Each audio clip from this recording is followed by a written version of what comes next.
Mas paiigtingin ng Commission on Elections ang seguridad sa mga data center kung saan ipapadala ang election results ng 2025 automated midterm polls. Ito'y para matiyak ang kredibilidad at maiwasan ang anumang pagdududa ng mga botante. Ang balitang A to Z, hatid ni Ian Maghanoy. Ilang buwan bago ang nakatakdang midterm elections sa Mayo, mas pinaiigting na ng Commission on Elections ang seguridad ng mga gagamiting data centers.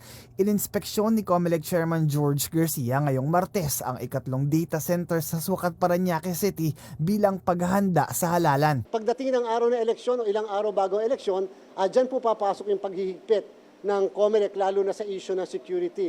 Ano po ito? Walang pwedeng basta makapasok sa mga area na katulad nito, maliban na lang sa duly accredited and registered na mga tao sa Commission on Elections. Dahil sa mahigpit na protocol, bawal ang mga gadget at hindi rin pinapayagan ang pagkuha ng larawan at video sa loob ng data center. Kung sakasakali mang under any extreme circumstances, kakailanganing pasukin o tingnan yung mismong servers, dapat laging in the presence of our observers, citizens arm na papayagan din namin magpadala ng mga representante nila dito sa ating mga data centers. Una nang ininspeksyon ng ahensya ang iba pang data centers ng COMELEC sa Makati City noong nakaraang buwan. Samantala, ngayong Miyerkules na magsisimula ang 2 linggong end-to-end testing ng source code review ng COMELEC na bubuksan sa publiko via live feed.